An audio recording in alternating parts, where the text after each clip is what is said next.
Hey, I'm John Ferguson Smart. Do you really need high test coverage for your test automation? Often developers will ask me, why do we need to do both unit tests and acceptance tests? Where with the unit test, I have to do my unit test because I need to achieve 80% code coverage for my Sonar goals so that I can commit my pull request or some such. I've answered the question about the difference between unit tests and acceptance tests in another video, but that question raised a whole lot of red flags. What the guy said was, I'm writing my unit test because I want to achieve my code coverage goals.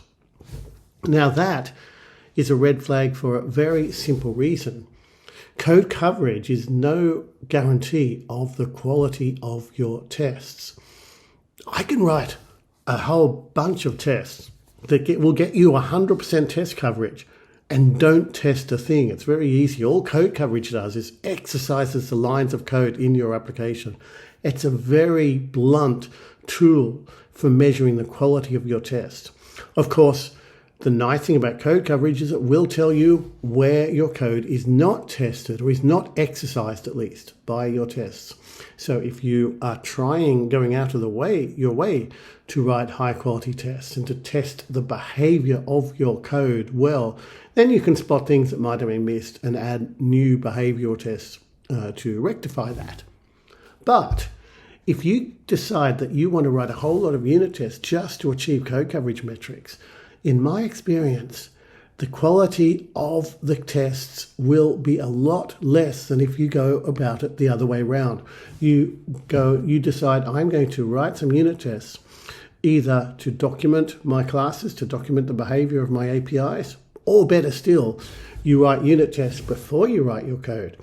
And you say, I'm going to write an example of what my code should do in the form of a unit test, and then I'm going to make it work. That's the essence of test-driven development. And when you do that, you write one test, you make your code do something, you say, well, what else should it do?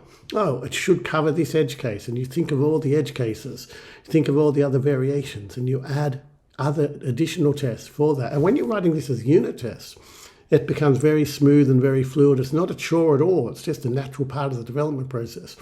When you're writing them afterwards to achieve some coverage goal, it feels a lot more like a chore. It's a much more painful exercise. And the quality of the tests is very, very low as a rule. So my advice, if you're thinking about why do I need to achieve code coverage, forget about code coverage in itself.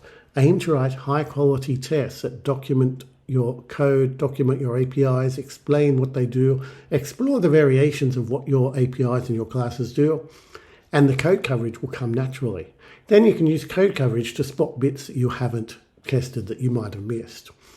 So that is really a mindset difference. It's not about tooling, it's a mindset thing.